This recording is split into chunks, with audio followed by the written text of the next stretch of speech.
Mars hurt presents रक्त। Movie की शुरुआत में हमें एक लड़की दिखाई जाती है, इसका नाम दृष्टि है। दृष्टि कार्ड्स पढ़ के लोगों को उनकी भविष्यवाणी करती है, उनकी लाइफ के बारे में बताती है। मूवी की शुरुआत में हम देखते हैं कि दृष्टि अपने बेटे अर्जुन को स्कूल छोड़ने जाती है। तभी वहाँ एक लड़का जिसका नाम राहुल होता है, वो स्कूल का हेड होता है, वो आता है। वो दृष्टि से अर्जुन के बारे में बात करता है।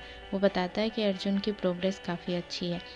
वापस जाते समय दृष्टि की फ्रेंड तान्या उसे चिढ़ा रही होती है कि मुझे पता है राहुल तुम्हें पसंद करता है, तुम्हें प्यार करता है, तुम्हें उसके साथ आगे लाइफ सोचनी चाहिए।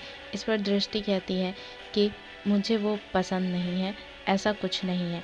इस पर फिर तान्या उसे कहती है कि तुम विधवा हो, इसका ये मतलब नहीं कि तुम शादी नहीं करोगी, सारी ज़िंदगी अकेले रहोगी। इस पर दृष्टि कहती है कि मुझे पता है, मुझे शादी करनी है, पर मुझे राहुल में अपना पति नहीं दिखता। इतना कहकर दोनों अपने अपने रास्ते चले जाते हैं। तभी दृष्टि को कुछ विजन्स आते हैं और वो तान्या को वहीं रुक जाने कहती है।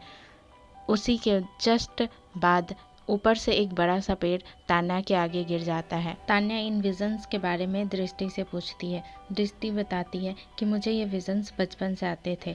बचपन में मुझे एक रात को प्लेन क्रैश होकर समुद्र में गिरने और 350 लोगों के मर जाने के विजन्स आए थे। उसके नेक्स्ट डे न्यूज़पेपर में ये खबर छपी कि प्लेन समुद्र में गिर गया और 350 लोगों की जान चली गई। तब से आज तक मुझे ये विजन्स आ रहे हैं। इस पर तान्या फिर उसे पूछती है कि तो तुम्हें तुम्हारे पति जय की मौत के भी विजन्स आए होंगे। वो कहती है हाँ, उस दिन जय बहुत खुश था, उसकी प्रमोशन होने वाली थी और वो लड़ने उसे जाना था, पर मैं गुस्सा थी, मैं नहीं जाना चाहती थी। इस पर जय भी कह दिया था कि वो नहीं जाएगा।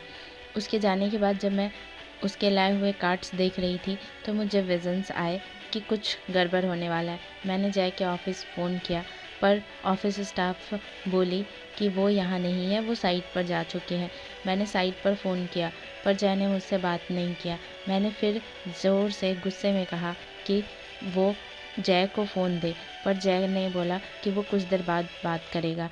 इसके बाद घर पे फ़ोन आई कि जय के सिर पर एक बड़ा सा सिलाब गिर जाने की वजह से उसकी मौत हो गई है।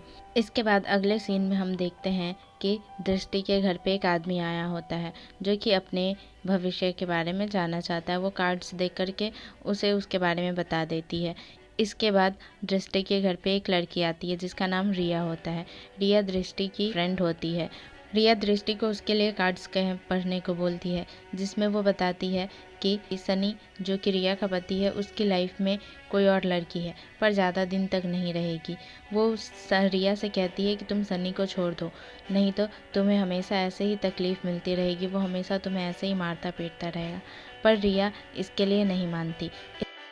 तभी दृष्टि को स्कूल से फ़ोन आता है। वो जल्दी से स्कूल जाती है। स्कूल में जाकर वो राहुल से बात कर रही होती है। राहुल कहता है कि आज अर्जुन बहुत गुस्से में था और उसने एक छोटी सी बात पर एक लड़की को बहुत पीटा। वो दोनों बात कर ही रहे होते हैं कि तभी वहाँ नताशा आ जाती है। नताशा राहुल की फियांसे होती है। नताशा दृष्टि से कहती है कि मुझे पता है तुम फ्यूचर्स देख सकती हो, बताओ क्या हमारी जोड़ी मेड इन हेवन है या नहीं है। दृष्टि इस पर कुछ देखने की कोशिश करती है। उसे कुछ दिखता है पर वो बताती नहीं और वो वहाँ से चली जाती है। इसके बाद वो एक गैरेज में जाती है।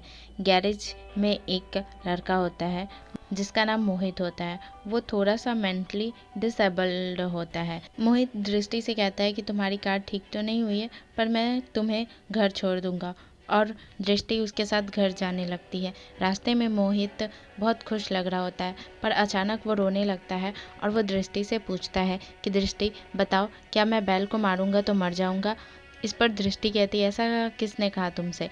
इस पर वो और भी ज़्यादा फोर्सफुली पूछने लगता है, नहीं तुम बताओ, क्या मैं बैल को मारूंगा तो मर जाऊंगा। नहीं तुम बताओ, जल्दी बताओ, क्या मैं बैल को मारूंगा तो मर जाऊंगा। इस पर दृष्टि कहती है कि नहीं, तुम बैल को मारोगे तो तुम नहीं मरोगे। वो रोने लगता है तो वो उसे आंसू पोंछने के लिए रुमाल देती है। इसके बाद वो चुप होकर के दृष्टि को उसके घर छोड़ देता है। दृष्टि घर जाने पर देखती है कि उसकी दादी उसके घर आई हुई है। वो दादी से मिलती है और उसकी दादी उसे कहती है कि तुम दिल की बात सुनो, अपने आसपास को महसूस करो, कोई बहुत बड़ा खतरा आने वाला है। इसके बाद वो दादी को बैठाकर उनके लिए चाय बनाने जाती है। तभी एक फ़ोन आता है। तभी दृष्टि के पापा फ़ोन करते हैं और वो बताते हैं कि उसकी दादी का डेथ कुछ देर पहले ही हो गया। दृष्टि दौड़ के बाहर जाती है दादी को देखने, पर तभी उसकी दादी आत्मा का रूप लेती है और वहाँ से चली जाती है। इस बारे में कल होकर के दृष्टि अपनी फ्रेंड तान्या को बताती है। तान्या एल्बम में सबकी फ़ोटो देख रही होती है। तभी वो एक फ़ोटो देखकर पूछती है कि ये कौन है। इस पर दृष्टि बताती है कि ये मानव है, मेरा दोस्त, बहुत ही अच्छा दोस्त। हम दोनों एक साथ पढ़ते थे, म्यूज़िक कॉन्सर्ट करते थे। एक दिन उसे अमेरिका जाना था, पर मैंने मना कर दिया। पर वो मेरे मम्मी पापा से मेरे रिश्ते के लिए बात किया, पर मैंने शादी से भी इनकार कर दिया। मैंने कहा कि मानव में मुझे मेरा पति नहीं दिखता। मम्मी पापा ने भी मुझे फोर्स नहीं किया। इसके बाद आज तक मैं उससे नहीं मिली हूँ। इसके बाद अगले सीन में हमें रात का सीन दिखाया जाता है, जिसमें एक लड़का दृष्टि के घर आया होता है। दृष्टि पूछती है कि तुम कौन हो। इस पर वो बताता है कि वो उसकी फ्रेंड रिया का पति है, यानी सनी है। उसे रिया के बारे में कुछ बात करनी है। इस पर दृष्टि दरवाज़ा खोल देती है। वो अंदर आता है और दृष्टि को बहुत ही डराता धमकाता है।